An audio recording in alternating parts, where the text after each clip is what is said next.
تخيل انك في عالم كله وحوش وانت المسؤول عن تربيتها وترويضها، وفجأة تحصل حرب ومطلوب منك انك تحمي قارة كاملة من الهجوم. فيا ترى الوحوش هتساعدك ولا هتبقى سبب في نهايتك؟ وده اللي هنعرفه في حلقتنا النهارده. فاوعى تنسى تعمل لايك وسبسكرايب، ويلا بينا نبدأ. يبدأ الانمي بتاعنا في قارة ايفيريون، وبيكون العالم ده مكون من فارماجيا، وهم المسؤولين عن حماية الناس وتطوير الارض بتاعتهم، وبيساعدهم في ده الوحوش الاليفة اللي بيربوها. وبنروح للوكي وبيقول لارشي على الاماكن اللي محتاجة تغذية في الارض. بتأمر ارشي الوحوش انهم ينفذوا المطلوب، وبيكونوا اسرع واكفأ بكتير، وعشان كده الكل لازم يكون معاه وحوش اليفة. وبيكمل لوكي اوامره للفارماجيا الباقيين، وهم عن طريق وحوشهم بينفذوا ده بكل سهولة. وبيكونوا الفارماجيا الصغار بيشتغلوا بكل طاقتهم عشان يبقوا مؤهلين ويكونوا زي ارشي وتشيكا. وبنروح لواحد غريب سايب كل شغله وبيحاول يكبر تربة الوحش السفلية، وهي وحوش لكنها مش اليفة زي اللي شفناها، لكن مخصصة في الحروب والقتالات. ويكون الواد العبيط ده عمال يغني لها عشان تكبر، ويروح لواحد اسمه لي ويقوم مديله على وشه. بيتعصب عليه الواد ده، بيقول له انت بتضرب ليه يا عم؟ وبيكون اسمه تن، ويقول له يا عم انت نسيت ان علينا تسليمات ولا ايه؟ وبيقرب منه يقول له تربتك المعفنه دي بقى اهتم بيها بعدين. بيبقوا ناويين يقلبوها عركه، لكن بتبعدهم ارشي عن بعض. وبتقول لتن مش ناوي تبطل اللي بتعمله ده بقى ولا ايه يا عم؟ بيقول لها مستحيل، انا عايز وحوش المرافقه تبقى قويه. بيقولوا له انك الوحيد فينا اللي ما عندوش وحوش مرافقه لحد دلوقتي. وبيتعصب عليهم وبيقول لهم ان وحوشي لازم تبقى اقوى وحوش في العالم السفلي. وبتمسك تشيكا زرعه من الارض وبتاكلها مره واحده. بتتعصب عليها ارشي وبتقول لها بطلي تاكلي اي حاجه مفجوعه انت. وبنرجع لتن في نفس كلامه اللي بيفضل يعيده، وانه بعد ما يحصل على وحوشه هيبقى اقوى فارماجيا في العالم السفلي. وبيكونوا الاوراسيون دول هم الجنرالات السته اللي بيحكموا القارات كلها، وكبير الصحراء هو المسؤول عن الست جنرالات دول. وبيخش عليهم واحد اسمه انظار، وبيكونوا كلهم فرحانين برجوع تاني. بيتفاجئ بتربة تن ويقول له ان في تطور ملحوظ، وبيكون هو الوحيد تقريبا اللي مش شايفه عبيط. وبيكون رجع عشان يعمل خدمه لواحد اسمه جلازا، وبيكون واحد من الجنرالات. وبيكون انظار شغال معاه، وبتكون الاطفال بتحبه جدا. بيقعد انظار ويشجعهم ويقول لهم انك عشان تكون فارماجيا لازم تبقى عندك قوه سحريه، وان كبير الصحراء بيختار ان كل الجنرالات تكون فارماجيا. وبيكون ده حلم تن، وانه ينضم ليهم ويكون حاكم لقاره من القارات السته. وبيكون مساعده الوحيد هو لوكي، وبيقول له انظار هستناك يا عم تن بس على الله تفلح. وبنروح للمدينه وبيكون ميعاد التسليمات، وبتكون الوحوش هي اللي بتعمل كل حاجه في البلد، من اول النور لحد الميه والنار. استغفر الله العظيم يا عم، الناس دي تعبانه في دماغها ولا ايه؟ وبتشوف واحده لوكي مساعد تن، وبتقول انه احلى وحش شافته في حياتها، وبتسال عن سعره. بيبعدها تن عنه ولا اولا ده جني مش وحش، وتاني حاجه انا مش عارضه للبيع. وبتكون البنت دي جديده في المدينه، وبتقول له انا اسمي شارلوت، وانها بتبيع منتجات من العالم السفلي. وبيتجنن تن وبيقول لها انا عايز سمات زراعه الوحوش بسرعه. ويضربوا ليه كالعاده ويحاول يتعرف على شارلوت، وبيكون كل همها انها تقنعه انه يشتري منها اي حاجه. وبتدي السماد لتن في الاخر، وبيكون فرحان جدا. وبيقولوا له ارشي وتشيكا انها مزيفه وانه اتضحك عليه. وفجاه بتهجم عليهم واحده وبتربطهم هما الاثنين، وبيكون اسمها ناريس، وهي واحده من الجنرالات السته. وبتقول لهم طول ما انتوا في المهمه ما ينفعش تتكاسلوا. ويخش عليهم راجل شبه جدي، وفعلا بيقولوا له يا جدي، وبيكون هو المعلم بتاعهم في دار الايتام. وبتفكهم ناريس وبيقول لها تاني انت مش المفروض عندك حاجات اهم مننا؟ بتقول له اني اشوف احوال الناس من مهماتي برضه. بيقولوا المساعدين بتوعها انها اصلا كسوله. وفجاه بتربطهم هم كمان، ومش كده وبس، دي بتربط جدي الحاج معاهم. بيقول لها تاني انا اول ما احصل على الوحوش بتاعتي هتحداكي، وانها اتمرنت على ايد جدي الحاج زيه فاكيد هيعرف ينجح. وبيقول له جده ده انها كانت طالبه مثاليه عشان كده عرفت تنجح. تقول له ناريس ان كل ده بسببك يا معلم دونتيرو، وحتى انظار كان بيتعلم عنده في دار الايتام. وبيقول لي تن ان واجب الفارماجيا مش هو القتال، ولكن تربيه الوحوش وحمايه الناس. بيقول له انا عارف يا جدي، واني انضم الاوراسيون واحمي كل الناس. وهو عايش عليهم الدور بيشوف كلب ويترعب منه. وتقول له ناريس باين عليك القوه يالا. وبيكون متشعلق في ليه ويموت من خوف.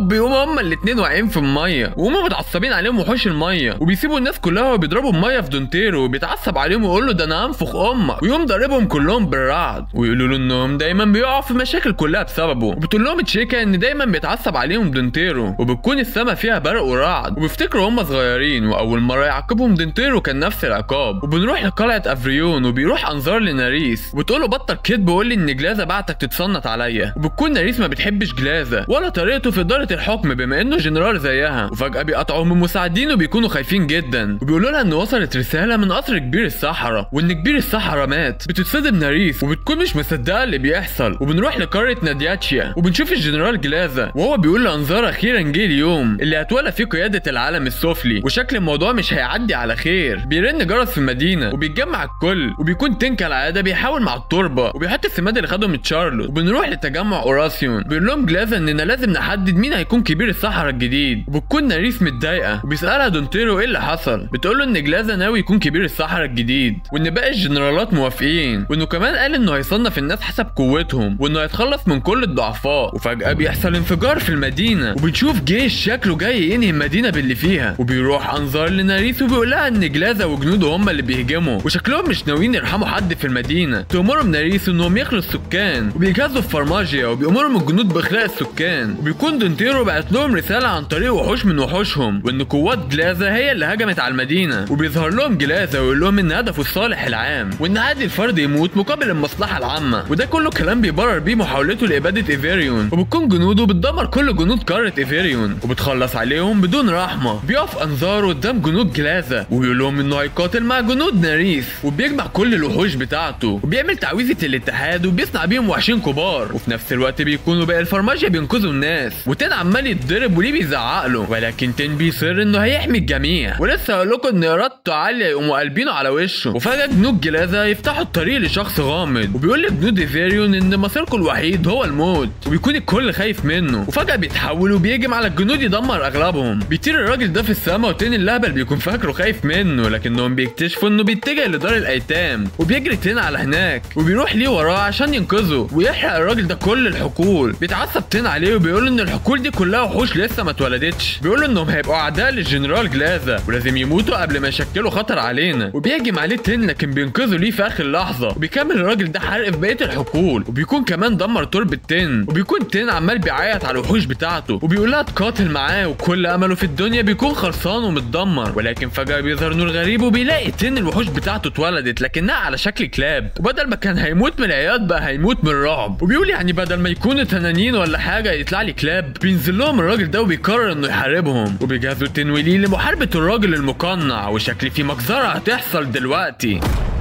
بيقول تين ليه يلا بينا ندغدغ امه. ولكن لما بيلحس الوحش ايد تن بيفضل يجري زي اللهبل، وبيقول لي انك لازم تعمل ترابط مع الوحوش عشان يقدروا يستخدموا قوتهم. وبيسميهم تن فانيشي وفانازو وفانتارو، وبيأمرهم بالهجوم على المقنع، وليه كمان بيهجم بوحوشه. وبيقول المقنع نفس الكلام، وان مصيرهم الوحيد هو الموت. فيا ترى من سينتصر؟ وبتكون قارة ايفريون بتولع، والحرب في كل حتة في المدينة، والجنود خلاص هيخلصوا عليهم. وارشي بتقول لتشيكا تهرب، وتكون تشيكا ما بتقولش غير انقذنا يا اميرو. ولسه جاي يهجم عليهم واحد من جنود جلازا، وفجأة بيقوم متربط زي الفرخة. وطالما الرباط حضر يبقى ناريس حضرت اخواتي. وبتقول لهم انا مش هسمح بخراب تاني في مدينتي. وبيترعبوا الجنود اما بيشوفوها، وبتسحب سيفها مرة واحدة بنلاقي جيش من الوحوش وراها، وبتعمل تعويذة الاتحاد، وبتأمر الوحشين بالهجوم عليهم، وحرفيا بيدغدغوهم يا جدعان. وبيكونوا مرعوبين، بس بيتفقوا يعملوا هجوم جماعي. بس على مين؟ ناريس بتعمل تعويذة اندماج، وبتنزل عليهم بالضربة القاضية الفشيخة، وما يكونش حد مصدق اللي بيحصل، وان قوة الاوراسيون كفيلة تدمر جيش بحاله. بتطمن ناريس عليهم وبتسألهم عن تين وليه. ونروح للمعركة المنتظرة، وبتكون الوحوش قافشة في الراجل المقنع، بس بضربة واحدة بيطير كل الوحوش، وشكله مش نافع معاه اي حاجة. بيقرر تين انه يهاجم تاني، وبيتشجع عليه، وبيقرر انه يهاجم من ورا المقنع، وبيضرب عليهم المقنع ضربات متتالية تتصاب وحوش ليه، وبيقع على الارض. وما يكونش مصدق انه ما قدرش يخدع المقنع. بيضرب كمان وحوش تين، وما بيقدرش انه يتحمل، ويقول لهم المقنع ان مصيركم اتحدد. ولسه يخلص عليهم يقوم ليه ويهجم عليه، لكنه بيخطأ في التصويب، وبيكون المقنع مش شايف حاجة من الدخان. وفي اللحظة دي بيهجم تين عليه بكل الوحوش، وبيقدروا انهم اخيرا يوقعوه، بس البعيد مش راضي يموت، وبيضرب عليهم تعويذة بتشق الارض وتدمرهم. وبيكون رافض تين انه يتهزم، وبيقول ان ما عندوش مانع يموت وهو بيحارب. وفجأة بتخش عليه ناريس بالوحوش بتاعتها، وبتعمل نفس الهجوم على المقنع، لكنه بيصده كأن ما حصلش اي حاجة. وتقول له ناريس شكلك يجي منك، وبتنزلهم ناريس وبتقول لهم انها قضت على الجنود كلهم. وبتسأل المقنع عن هدفهم الحقيقي، بتقول له مستحيل تكونوا ناويين تسيطروا على ايفريون بجيش صغير زي ده. وفي نفس الوقت بيكون جزء من الجنود بيقفل الطريق بين القارات، وبتكون دي خطتهم الحقيقيه. وبيجي مرسال لناريس وبيقول لها اللي حصل، وفجأة بيقول لها مقنع ان انا زناس، وبيكونوا كلهم خايفين لما يعرفوا. وبيطير زناس تاني، وبتمنع ناريس تاني انه يروح وراه، وبتقول اننا دلوقتي محتاجين اعاده تجميع. وبيروحوا كلهم عند دار الايتام، وبيفتكروا لما كانوا صغيرين يا جدعان بيكون تن عبيط من وهو صغير، وكانوا كمان بيقضوا وقت ممتع مع بعض. وبنرجع للواقع وبيقول لهم دونتيرو ان الاطفال تم اخلاقهم، وبيقول لهم انظار انا سمعت انكم حاربتوا ذا ناس، وبيقول لهم انه افضل فرماجيا في جنود جلازا. بيرد عليه وبيقولوا له ان ناريس هي اللي لحقتهم، وبيكون تيم مقتنع ان هم ما خسروش قدامه، لحد ما بتقول له ارشي ان هم فعلا خسروا. وبتبص على الحقول المتدمره وكل الوحوش اللي اتقتلت، وبنشوف كل الارواح وهي بتروح لشجره سيفورت اللي هي شجره الحياه، وبيتعاد تجديدها من جديد. وبيقول لهم دونتيرو ان انتوا ممكن تشوفوا الوحوش اللي ماتت دي تاني في المستقبل. وبيقول لهم لوكي ان لسه في منهم حي وبيطير على هناك. بيشوفهم تن وبيقول انه هيربيهم هو، وفجاه بتحصل هزه ارضيه قويه، وبيقول لهم دونتيرو ان غلط نفضل بره، وبيأمرهم يروحوا كلهم للقلعه. وبنروح لقاره بيرفكتوس وبنشوف شخص غريب ونظراته اغرب منه، وبيكون اسمه مناس. ومن هناك بنروح لقاره رهاتلوك وبيكون في شخص قوي اسمه كوربوس، وبيكون بيكلم نفس الشخص اللي بيكلم مناس. وبننتقل لقاره سونريسا وبنشوف بنت اسمها لوريال، وبيكون الثلاثه عاملين تحالف مع جلازا ضد افريون، وحتى لسان اللي مش تابعه لقاره معينه بتتحالف معاهم. وشكل الموضوع مش سهل على قاره افريون تماما. بتقول ناريس للناس ان جلازا بيحاول يخلي الاقوياء كلهم الطبقه الحاكمه وكل الناس البسيطه عبيد عندهم. وبتقول ناريس للشعب انها رافضه التقسيم، وان مش من حق الاقوياء يخلوا الناس الطبيعيه عبيد عندهم. وبتقرر تعمل ثوره تمرد على جلازا كبير الصحراء ويشجعوها سكان افريون وبيندهوا باسمها. وبيكون كل الفرماجيا متحمسين انهم يساعدوها وبيعملوا مجلس حرب، وبتقول لهم ان هدفنا الرئيسي هو اخضاع جلازا، لكن المشكله انه في عرين كبير الصحراء. وبيسالوها عن مكان العرين، بتقول لهم ان محدش يعرف، وبتبدا تشرح ليهم حاجات اكتر. بتقول لهم ان قاره بيرفكتور هي المركزيه بين كل القارات، وانهم المفروض يهزموا كبير الصحراء فيهم وهو مناس، وبعدها يهجموا على رهاتلوك.